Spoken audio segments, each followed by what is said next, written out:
while your day is winding down. They're just getting started. This is South Coast Tonight with Chris McCarthy and Marcus Farrow. They've got you covered on all the news of the day, from local issues to politics on both sides of the aisle. This is the place where the movers and shakers come to be heard, to listen, and where they're held accountable. This is South Coast Tonight on WBSM.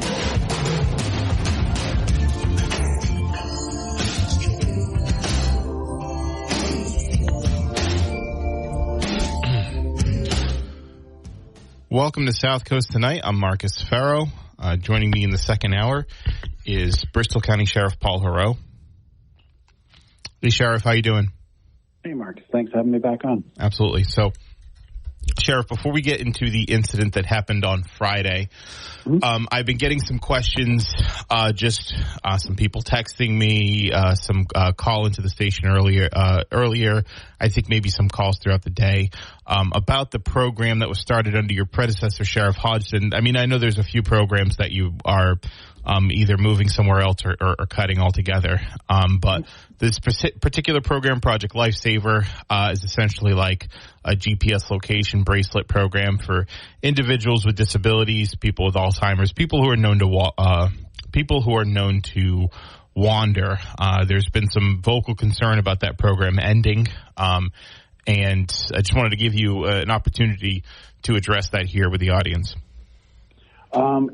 It's an important program, but it doesn't have anything to do with running a jail, so I'm not going to do it. And I campaigned on this approach to corrections and running a jail, where I said if it's not supporting the mission of a jail, I'm not going to really make that one of my priorities. That's somebody else's job. Disability issues is not the job of a sheriff. That's the job of, like, ARC, for example, or the Attleboro Enterprise Institute. That's something we have up here. That's beyond the scope of corrections. And our jail is in desperate need of resources. I've already identified close to $2 million in jobs that had nothing to do with running a jail. And I'm rediverting those resources back inside the jail. And by that, I mean the $2 million, I haven't saved us $2 million. I've allocated it to jail operations.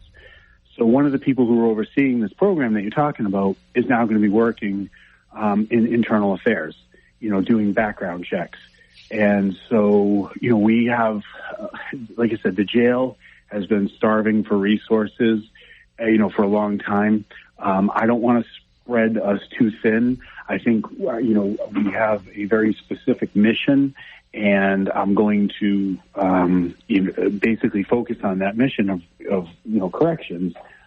If at some point in the future, we're in such a great shape with the jail, then, maybe I can entertain things outside the jail. But the fact is, the jail, when I inherited it, it was not where I wanted to be, not by a long shot. There are things that I want to do with the jail that are different than my predecessor. And, these are things that I think are going to make it a better system. But the sheriffs across the Commonwealth, and across the country, sometimes they participate in programs, they host programs that don't really have anything to do with their core function. And that's okay. There's nothing wrong with that. That's, as a politician, that's your prerogative. You have the right to do that. And, I'm not saying it's wrong, but when it's well beyond the scope of running a jail, which is what I campaigned on running a jail, I just don't want to spread myself too thin like that. So I know this Project Lifesaver is done by public safety agencies. So essentially, I mean, the people in Bristol County that may utilize this program, would you encourage them to try to go to their local police departments to see if they become a Project Lifesaver partner? Yeah, that or the, ARC of Bristol County. They are, throughout Bristol County, Attleboro Enterprise up here, in the northern part of the county. The state has like the executive office that has there's one executive office dedicated to, people with intellectual disabilities. So there are plenty of other. Was that DDS? Yeah, that's right. Yeah. So there's plenty of other entities better equipped and better suited to do this. I have to run a jail. I have a jail that is not where I want it to be. We have employees who are spread too thin. There's redundant positions. It's just, I got plenty of work cut out for me, and I need to direct those resources back into the jail, to run a better jail. Once we get that up and running the way it should be, then maybe we can, talk about these outside programs. And a lot of these programs are very popular with the public. They are. For good reason. And a lot of folks, a lot of other sheriffs, they like to do these things because they gain favor with the public. But it's well beyond the scope of running a jail. And like I said, they have every right to do these programs, just like my predecessor did. It's not wrong to do these programs. I have a different, more narrow focus on just running a jail, and that's what I campaigned on. That's what I'm doing. So we're speaking with Bristol County Sheriff Paul Heroux. I'd like to move on to your media availability on Monday. I wasn't able to make it. I had the day off, but I wanted to, give you an opportunity to talk to the audience about what was addressed at that availability yesterday. What was sort of the purpose of it? We wanted to show the pictures of the housing unit that was destroyed by the inmates on Friday morning. I wanted to give people an update on some of the things we had learned since, and I've actually even learned more information since. And unfortunately, Marcus, some of the information I'm going to tell you right now is not stuff that I'm revealing for the first time, even though I learned it today. I've spoken with a couple other reporters today about different things. Yeah. So let me tell you some stats, though, about the population, the inmates. And by the way, I want to also be very clear about something. Not all inmates are this destructive, truly. Yeah. You have some inmates who are in there who have like addiction issues, and they got caught up in the system, and they're going to do their time, and they're never going to come back. Yeah. So I don't want people to think that all inmates are the same, because inmates are diverse. They've all done something wrong, except the people who are waiting trial. Or been accused of doing something wrong. Yeah, right. Just saying that, yeah, exactly. Yeah. People who are accused, waiting trial, but then they're released, because they were found not guilty. So, but they, they're not a monolithic group. Sure. So, having said that, there were 20 agitators, 3 in one housing unit and 17 in another. These 20 agitators, I asked classification to give me some information about them. I said, how many have been here before? 75%. So that's a very high number. 75% of these folks have been here at least once. Only 5 of the 20 people were here for the first time. But some of those 5, it's possible they might have been somewhere, like locked up somewhere else. Now, what are the charges they were in on? They were all awaiting trial, but 75% had a history of, incarceration, but 3 of them were on murder charges, 9 assault and battery. Some of those assault and battery were with a deadly weapon. 3 of them were in on. Now, I just want to clarify something, because you say murder charges. They're awaiting trial on murder because you, as a county jail, don't hold people that have been sentenced for murder. That is the state prison system. So you have people that are awaiting trial on murder charges, not people who are convicted murderers. That's correct. That's a good point. All of these 17 are awaiting. All of these 20 are awaiting trial, but 75% of these 20, which is 15 people, have served time before for other crimes. Sure. So all of these people are waiting. These are the charges. They're awaiting trial right now. So 3 of them were awaiting trial for weapons charges, like a firearms charge specifically, 1 on fentanyl, 1 on distribution of cocaine. So these were a very tough group of inmates. And this particular housing unit is one of, the housing units. In fact, one of the ringleaders of this group, I've seen the video of him stab somebody 20 times while in GB back in December before I got there in another fight. So this was he was one of the main ringleaders. I think he was one of the 2 main ringleaders. So he actually stabbed somebody up and down their left side of their body 20 times. He stabbed somebody in the Bristol, back in December. He stabbed somebody in the Bristol County House of Correction?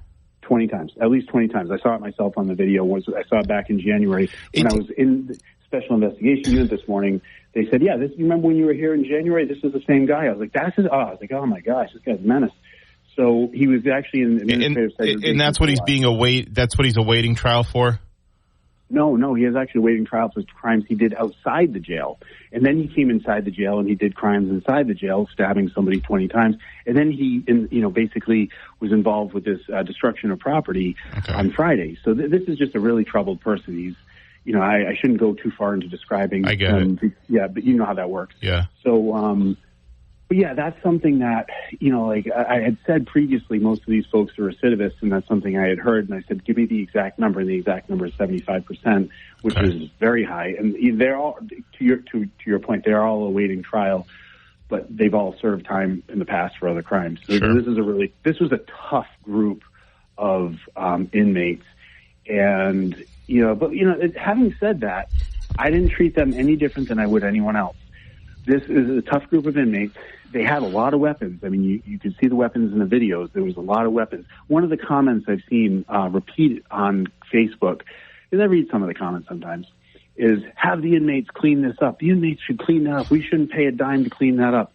No, you can't have the inmates clean that up. You want to know why you can't have the inmates clean that up? Well, number one, it's a crime scene. Yeah. Okay? And number two, there are weapons all over the place. Yeah. There were weapons everywhere. And so we can't send the inmates in to clean, because you know what's going to happen? They're going to find the weapons, and they're going to slip them down their pants or something and bring it back to their new housing unit. So, sorry, folks. I mean, a lot of people like the tough guy approach and say, yeah, just stick it, just screw them. It doesn't work like that. You got to be a lot more professional about this. And so, yeah, it's just, there's a lot that goes on in jail that a lot of people don't understand. So we're speaking with Bristol County Sheriff Paul Heroux. So with respect to the incident, those 20 people, like you said, 75% of them have been there before. They're being awaiting trial on serious charges such as murder, assault and battery with deadly weapon, apparently some fentanyl distribution or trafficking charges. So those are all some pretty serious stuff. Some of those carry some hefty mandatory minimum sentences. But how long is it going to take to bring those units back up to livable conditions? Probably close to 2 years, but not because of what happened. The reason it's going to take probably 1 to 2 years, 2 years at most, it is not because of what just happened. It's because of the other planned renovations that we had. Right. It was because we were going to change out the beds, which is it's a big task, but it's not it's not a like a 2-year project. But the bigger project is the adding of toilets to cells and then putting locks on doors. Sure. Hey, you know what? I will tell you something. I will give you something new that you like it when I break news on your radio station. You love it. The governor's chief of staff reached out to me around 5:30 today and said, hey, Paul, we got some good news for you. The $14 million, 14 or 16 million, I forgot the exact number. It was either $14 or $16 million roof project, because we have leaky roofs in the modular units. The governor has agreed to have A&F, Administration and Finance, fully fund that. That's awesome. That's great. Awesome. Yeah, that is. Hopefully they don't hold that against us and say, well, we just funded this, so we're not going to give you new toilets and doors and locks on doors. Hopefully they don't think like that, because, but I think when we approached the governor's office probably about a month ago, and I requested this money, through DCAM and Administration and Finance, we basically said, look, this is water damage. The longer you wait, the more expensive it gets. And they understand that. They run hundreds of government buildings throughout the state, and they said, yes, we do not wait on water damage. This has been going on for years, though. This isn't new water damage. This has been water damage that's been a problem for a long time. And the next question is, why wasn't it addressed before? I don't know the answer to that. I'm not going to speculate. So we're speaking with Bristol County Sheriff Paul Heroux. So in 2 years, those were the units you were going to. I mean, it's still going to, obviously it's some added expenses because of the damage, but those were units you weren't going to have occupied for a couple of years anyway, because that's correct. That's the whole point of the move. in these two units, when we put toilets and cells and locks on these doors, once we do that, we can close Ash Street. We also have to come up with a system for the regional lockups, but that's a low-hanging fruit compared to this other issue. We have a much simpler plan for that, and that'll be easy. But yeah, once we do that, we'll be able to close Ash Street. And why, to my conservative critics out there, why do you want to close Ash Street? Why? Because it's your tax dollars basically being wasted. Because that's 200,000 square feet of maintenance we have to keep up with, 200,000 square feet of utilities. It's, correctional officers who, if they were actually on our campus the other day on Friday, they could have arguably helped out with the situation we had, the uprising. And, there was, and that's actually, I called it an uprising. I've been getting a lot of crap for this too. I don't call it a riot. It's just, if other people want to call it a riot, they can go ahead and call it a riot. Well, can you tell us why? Because, I know we had an article calling it a riot. It's been called by some of our on-air personalities a riot. Okay, first of all, you want to know what a riot looks like? Back in 2001, the Easter riot, that's a riot. Yeah. Okay, that was a true riot. We had people getting hurt, way more property damage, so much more property damage. $1 million, actually. $1 million in 2001 dollars, which is a lot more money today if you account for inflation. Yeah. If you want, so when you say $1 million, that's I don't know what that is. 20 years ago. Yeah, right. Yeah, exactly. If that was same exact thing happened now, it would be a lot more than $1 million because of inflation. Right. So that was a true riot. The ICE incident with Tom Hodgson back in May of 2020, and the Easter riot happened under my predecessor as well. And I'm not blaming him for that. It happens. Yeah. Yeah. The ICE incident, I have a lot of different feelings about that. I also don't think that was a riot. I've seen the video. I've watched all 30 videos of the incident, and it wasn't a riot. There was some destruction of property, but when you see the behavior of the detainees, it wasn't riot-like behavior. And when these videos are finally released, we have to do the criminal investigation going on. We can't release videos with, defendants, as you're a defense attorney. Mm-hmm. When people see their behavior, they're going to say, oh, yeah, they're not rioting. They're standing around, scratching their butt, picking their nose. They're just, they broke. There was a handful of people that were really destructive, and we know exactly who they were, but the behavior doesn't look like riot behavior. And it was also, now let me be clear. It could have become a riot. It could have become a hostage situation. It was very close. At 9:34 a.m. in 45 seconds, that's how closely I watched the video this morning several times. I watched the COs respond to things, like what was going on at the time. And I watched them on the video hit the red kill switch, killing the control box, and, then backing out and locking the door behind them, so that, the inmates were contained in that housing unit. So the behavior they were doing, they were being destructive, but they were contained, and one of the other big criticisms I've been on the receiving end is you should have gone in sooner. No, we shouldn't. If we went in sooner, people would have gotten hurt on both sides. That's just a fact. And if we had gone in with the dogs, people would have still gotten hurt. So that's what I actually wanted to ask you next, is because I saw one of our old reporters who's now at WBZ, but Timmy Dunn, I saw him tweet out that your predecessor, Sheriff Hodgson, had actually criticized you for not using the dogs and said it would have been over sooner if you had used the dogs. And I didn't know if you wanted an opportunity to respond to that. Well, he wasn't there. He doesn't know the conditions. And, if people wanted the Bristol County Sheriff's Office to be operated the way that he advocated, they would have reelected him. But that's not what the people want. The people don't want that. Okay. In post-George Floyd, everything is different. And for people who haven't caught on to that yet, they're going to end up with lawsuits and they're going to be left behind. In fact, the way that the ICE detention center was handled in May of 2020, Sheriff Hodgson's being sued for $10 million for that right now. So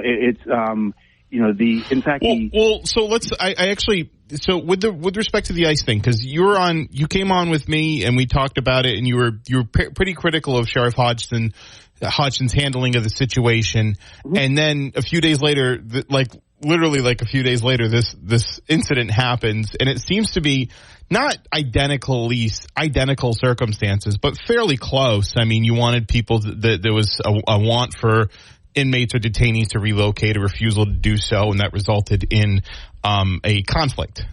So is there any of that criticism that you'd withdraw after, or do you think that's, more or less what you said was pretty accurate?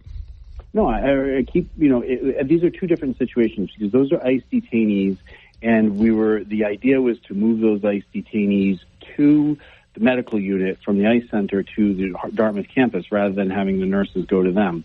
I know the COVID protocols and guidelines just as well as any other administrator because I was mayor at the time, and we all were being subjected to the exact same DPH guidelines. We were. That's just how it was, So I know the guidelines. There were ways to address that situation that I would have done differently. The fact is, people went to the hospital under the way things were done previously. The fact is, nobody went to the hospital with me. Okay, because if I had sent in the dogs, now we could have, first of all, the housing unit was trashed in the first hour. And, that was, it got trashed really quickly. We know that. We have the camera footage of it. We saw it happen. Sure. So, the fact that it was 6 hours was out of what we were trying to do is say, everybody go back to your cells or just get down on the ground. I was saying go back to your cells, and just go back to your cells. We're going to come in. We're going to, gain control of the housing unit, and they didn't want to cooperate with that. Sure. Okay, fine. Didn't think they were going to. So during the time we were I was talking to them through, intermediaries. They, I stressed, keep telling them we don't want anybody to get hurt. I mean, they had already done all the damage to the place before I even got there. I mean, with the exception of a handful of cameras, by the time I arrived, most of the damage was already done. Sure. The damage happened so quickly. So, it lasted 6 hours. You get gone in there right away. No, they damaged it right away. That was over really quickly. So, but during that time of me telling them, through lieutenants, through colonel, and through captains, major, me telling them that we don't want anybody to get hurt. We reiterated that over and over again. We didn't have the dogs barking outside. And so during that time, we were waiting for the others to arrive, the DOC and the 5 other jails. And they trickled in. Now, we could have taken it back in, probably an hour. We could have, but it would have come at a cost. People would have gotten hurt. We would only sent in about 20 people in protective gear against 75, even with the dogs. Now, the amount of weapons they had in there was pretty high. There were a lot of weapons. They were breaking things. They did this right away because what I don't think people realize is this was planned the night before when the that's so. Yeah. It was planned the night before. Okay. Friday morning, the security staff that were there noticed that the inmates had already put their shoes on. Inmates who normally sleep in were awake with the shoes on. They were ready to fight. And so, this was already planned. And we have the special investigation unit has the camera footage. They have their sources that told them, they say, yes, they were planning this the night before because you had a handful of agitators, really bad actors, who were, really instigating the situation. That's why we sent them to a different county. So we're speaking with Bristol County Sheriff Paul Heroux. So those agitators are all in different county jails. Is there anything else with respect to the incident that we hadn't covered? The thing I want the public to know is that waiting kept people from getting hurt. It did. Okay, so waiting did not prevent property damage. The property was already damaged. Like, that happened almost immediately. Yeah. When we showed up with 120 people outside their windows, like outside the housing unit window, because they could see us. When they saw that, after they had heard for the last several hours, from me, we don't want anybody to get hurt. When they saw the force that we had amassed from the 5 other jails and the DOC, and when they basically said, we're not fighting back. So, and when we went in there, nobody got hurt. They submitted right away because they knew there was no chance at winning. If we did what other people said, send in the dogs, send in 20 people right away, people would have gotten hurt. They would have been able to fight back. And then all of that video footage is going to be made public at some point, just like the ice was. So with the video footage that I have, it's going to be basically of them being destructive and us going in there and, using great restraint with very large numbers and nobody getting hurt, which is completely different than the way things have been done in the past. And this, by the way, is not unique to us. Like there's one of the criticisms I'm seeing is, he lost control of the jail. He had to call the backup. We all do this for each other. We all help each other out. There's been times where even under Tom, I believe, Bristol County went to other jails to help them out. It's what we do. So we give what's called mutual aid. When I was mayor of Attleboro, we'd send police to give backup in other counties or other towns, especially the fire department. Fire department does it all the time. It's what we do. We help each other out. So all those criticisms, those are just the haters. They don't know what they're talking about. They're idiots. They hate me anyway. They didn't vote for me anyway. Oh, he lost control of the jail. No, I didn't lose control of the jail. It was, like I said, It was a very dangerous situation. It could have gotten a lot worse, but it didn't because we exercised discretion. We exercised patience. We built up, we tried to de-escalate it. And when sufficient numbers arrived, we went in. They saw what there was. They recognized, even with their weapons, there was no way they were going to beat us. And even if I had sent in 20 COs, with tactical gear and the dogs, with the number of weapons they had going in at 70 people, people were going to get hurt. Yeah. And that's what we avoided. And, I hope that people understand that. Nobody got hurt because of the way we managed it. So Bristol County Sheriff Paul Heroux, I appreciate you joining me. I guess one thing I did want to ask, you said there's going to be footage released just like the ICE incident, and there'll be an after-action report. Do we have a timetable as to when that's going to be released? It took 3 years for the video to be released of the ICE incident, and I don't even know if any video was ever released of the 2001 incident, the Easter riot that happened in Bristol County. Well, I think technology's advanced quite a bit since then, right? Yeah, so I don't even know about that, but I mean there was a hostage in that place. People went to the hospital. That was a true riot, and but to answer your question, I don't know. The footage has people's faces on it. That those people were committing crimes. That now has to all be entered into evidence to the district attorney so that we prosecute these people. And I just don't know what the timeline is going to be. But I hope that the public sees that me releasing these still photos, the very next business day, is evidence that I want to produce. Be transparent and produce images as soon as possible. And as soon as we can release the videos. And like I said, when people see it, you'll see a handful of people destroying stuff, but everybody else is kind of just standing around, scratching their nose, picking their butt. That's what I say. They're not rioting. They're just watching it happen. But there were a handful of people who were engaged in really destructive behavior, but they weren't violent. Bristol County Sheriff Paul Heroux, I appreciate you joining us this evening. Is there anything else you want to leave the audience with before I let you go? On a situation like this, to leave the audience, don't continue to stir the pot. Be happy that nobody was hurt and that, ultimately my management of the situation led to nobody getting hurt. I'm not worried about the property damage. We're going to prosecute for that.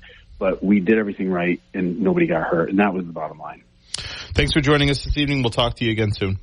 All right, thanks, Marcus. Take care. Bye. All right, so we got to we see some calls on the line, got some app chat messages. We're going to take a break. We'll be right back. This is South Coast Tonight. Hey, welcome back to the show. That was Bristol County Sheriff Paul Heroux. We see some calls on the line. We're going to get to them right now. Good evening. You're live. Hey, how's it going, Marcus? Good. How you doing, Carlos? Pretty good. I'm an independent voter, so to me it doesn't matter if there's a D or an R. I go by the person. And, a few years back, I was in Boston during what I thought was a riot, okay?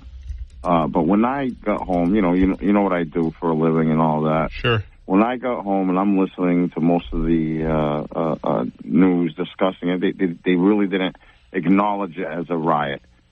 So I lost a little bit of trust in these news organizations. Now, Mr. Heroux is talking about this incident, and he's insisting it's not a riot, but yet he's talking, and I'm just trying to understand. I'm not trying to ridicule him or anything, but I'm trying to understand because in the same breath, he's telling us that they had major amount of weapons that they fabricated and grabbed and made and whatever.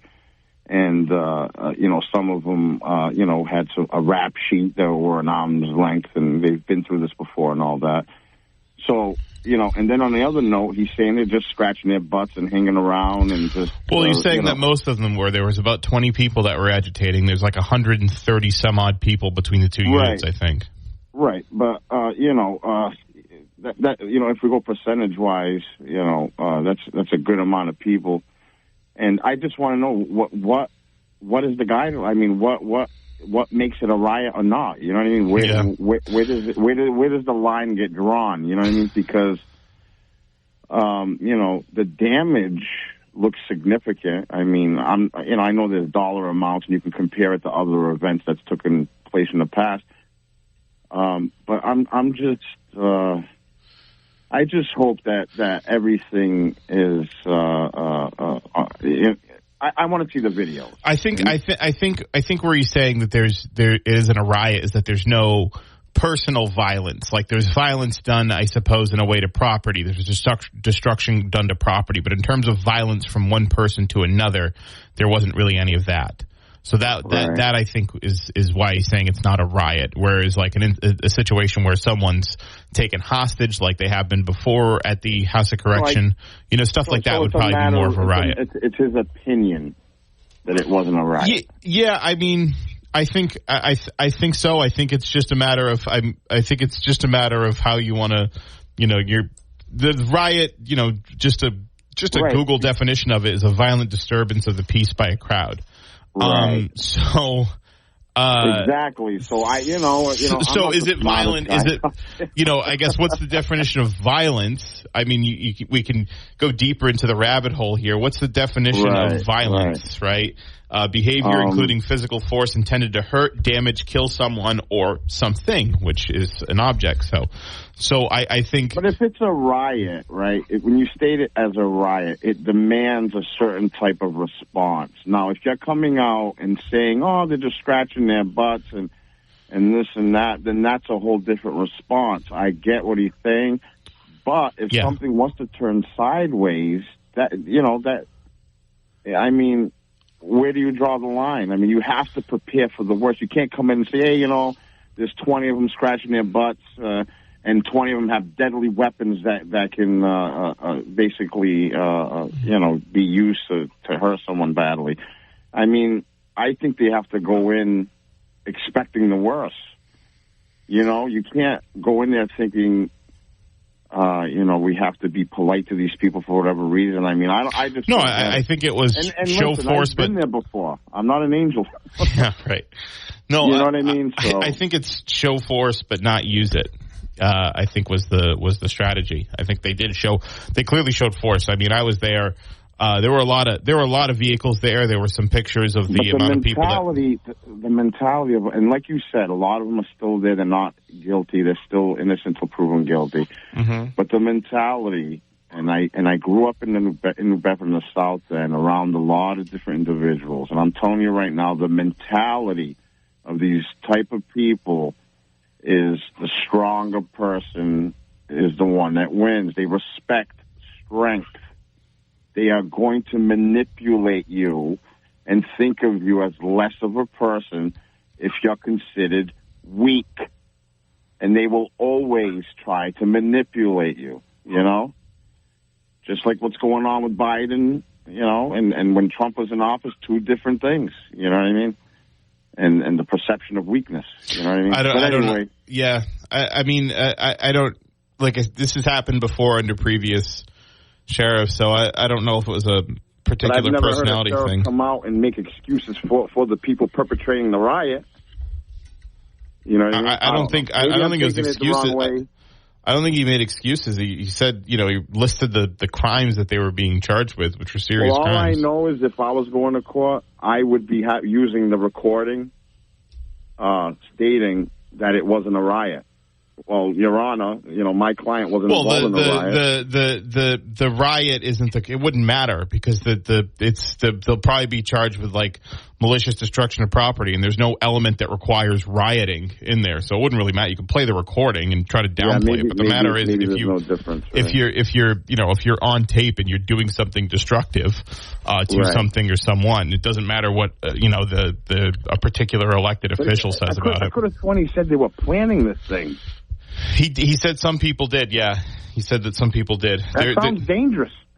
Yeah, it does. I mean, listen, if I was living in there doing time and you got caught up in this, I mean, this can be a kill or be killed situation. Well, luckily no one was harmed. So, Carlos, I appreciate the call. We've got some other calls on the line, though. You as well. 508-996-0500. Good evening. Hello. Hello. Hey, how's it going?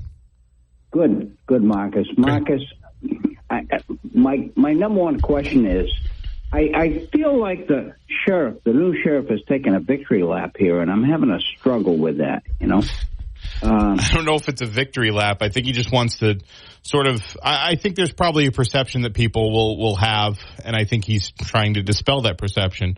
That, it was a situation in which a lot of people could have been hurt, but they weren't hurt, and he said it's due to the response that they've had. I do get that, but you know what? He's been the sheriff for less than, I believe it's 3 months. My question is, I know he goes back on Sheriff Hodgson. I get that. I totally understand that. Yeah. But, Sheriff Hodgson was in that seat for 25 years.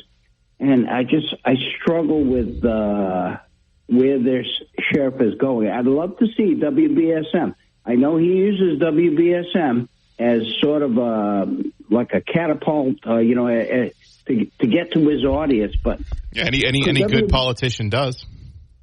No, I get it. But could WBSM put out a 1-hour Q&A with the new sheriff? That's my question. Yeah, I've been wanting to organize that, and we'll do it.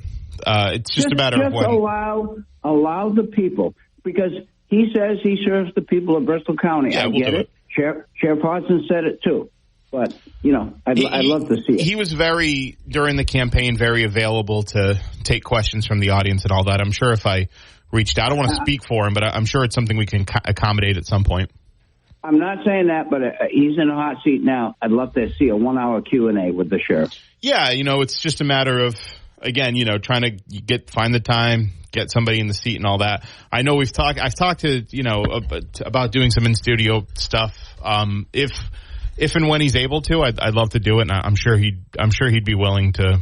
I'm sure he'd be willing to do it. He did it a ton during the campaign, so I'm sure he'd be willing to do it again. Thank you, Marcus. No problem. Thanks for the call. Appreciate it. 508-996-0500. We got some app chats. I'll read them in a minute. I got to take a break. We'll be right back. 1420 WBSM, New Bedford's News Talk Station. You never know who will call in to South Coast tonight. But they want to hear from you most of all. Call 508-996-0500. Or use the WBSM app to send an app chat text message or leave voicemail. Hey, welcome back to the show. I'm Marcus. We got some app chat messages here. Laura from Attleboro. Why were the dangerous inmates in a cell block that didn't have locks on doors? I probably can ask that question next time. I think that's probably just typically what's always been the case, but I just don't know the exact protocols behind that. My understanding is,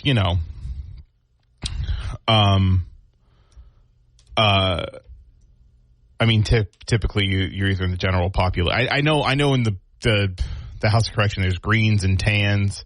I think greens are the people that have been awaiting trial, and tans are the people that have been committed, have been sentenced. In terms of the specific housing like the very specific details on housing. I'd have to get a better answer for that. My understanding, though, is like, you know, you're in a general population until they decide that you have to be in some sort of, you know, eyeball watch or solitary. And I mean, there hasn't been an incident in a while, so I'm just not sure. Honestly, I wish I could answer that question. Violence, yeah, so Paul from New Bedford says, violent disturbance of the peace by a crowd, quote-unquote riots broke out at the Capitol. They're just defining that's the definition of riots. That is the Google definition of riot. So I guess it's just a matter of interpretation, right? Whether or not you want to call it a riot or an incident. What the sheriff is saying is that a riot would involve some sort of violent incident on a personal level done by person to person. Here, it's just against property. You can call it what it's just a matter of interpretation. Branding, you know, I've talked about this for a while. Branding is very important in politics. Branding is essential, right, in any situation. And so riot always comes with a sort of, I mean, I don't want to say pejorative because that's very obvious, but like very visceral riot. You know, it invokes some type of like trigger or emotion, like when there's a riot. You know, it invokes a certain feeling. And so, you know, I think probably as a sheriff, you want to avoid that type of branding. And I think there's probably a good case to be made for that. But if you're an opponent of Sheriff Heroux's, you probably want to say riot. Again, just a matter of branding. So why can we never ask the sheriff questions? Okay, so here's the deal. I could probably do it if we didn't have this useful but very outdated phone. Remember when the phones went down a few weeks ago and I was here screaming into the void for 3 hours because there was no phone system? Our engineer Frank did a masterful job bringing this older model of phone back to life. And the thing is with this phone is, I'm going to clue you into how old it is. Some of the numbers here don't even have the area codes, because I remember that when I was a kid, that numbers for a while just didn't need area codes.